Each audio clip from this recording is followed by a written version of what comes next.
More than 200,000 people have been killed or have disappeared since Mexico's government declared war on organized crime in December 2006. The military offensive has led to the destruction of some drug gangs, splits within others, and the emergence of new groups. With widespread corruption and impunity exacerbating Mexico's problems, there's no end in sight to the violence. How has this affected Mexico? And how does Mexico plan on stopping it? Here's your journalist, Jackson Mehoff, to give you the story.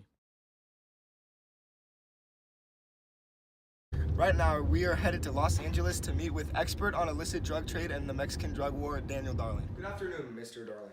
Do you believe that the government's reaction to the Mexican drug trade was effective? Overall, the statistics point to a brief decrease in drug-related crimes in 2016. However, recently in 2017-2018, drug-related crime has again started to rise up in Mexico. So if we look simply at the statistics, somebody's doing something wrong.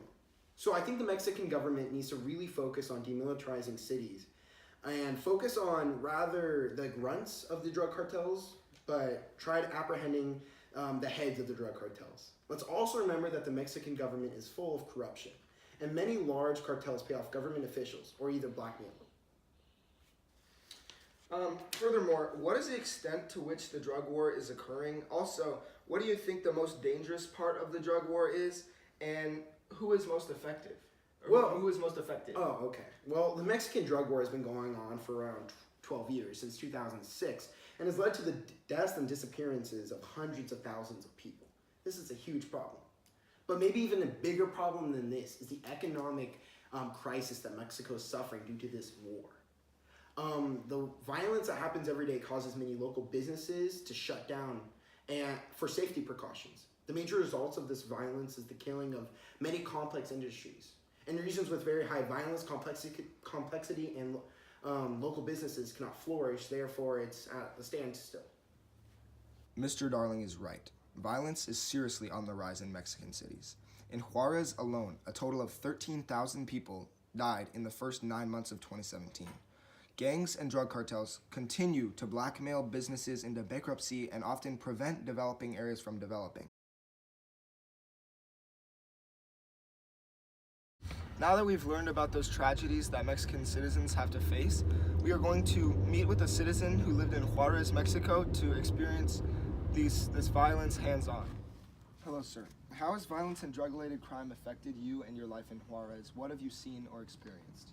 I owned a small shop that helped me provide for my family, yet the increase of crime in our part of town pushed me out of business. I was always afraid something would happen to my daughter or wife. I was forced out of my home because I had no money to pay for it. I was scared. I didn't know what to do. Have you experienced real-life violence within Juarez in your lifetime? Yeah, I have. It was about 3 years ago when I was robbed and shot at. The man missed me, but I was very scared. We are here now to talk to a drug grunt who is involved in a cartel. How did you involve yourself in the drug business? I used to have a job, not in cartel, but I lost my job and this was my only option for survival. What types of crimes do you have to commit for your cartel? I have been involved in sale of drugs. I also have been forced to commit some violence on my inferiors to keep myself safe. Meet and talk about the tragedies with the Mexican drug official Raul Gomez. How did Mexico initially defend against the drug cartels that grew immensely in 2006? Well, we first started by slowly removing the police from Mexican streets and replacing them with our military. The Mexican government has also accepted help from the U.S., allowing them to aid our fight against drug cartel. Can you explain the recent rise in drug crime and what have you done to counter this? The rise in drug crime was caused by the recent rise of the demand of drugs, which continues to fuel the problem of this drug war. Mexico, as of now, can do nothing to counter this. Many of the regional politicians have been implementing laws which have so far done nothing. Mexico as a whole believes we should take the offensive to stop this drug war that is taking many lives and money from Mexico.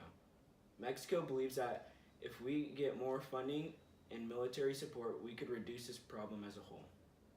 Thank you. Today, we have learned about the tragedies that everyday citizens go through because of the Mexican drug war. Furthermore, violence, corruption, and other crime persists to this day in Mexico. Government action has been mostly ineffective and has resulted in minor changes to the situation of the war. This has been journalist Jackson Mehoff signing off.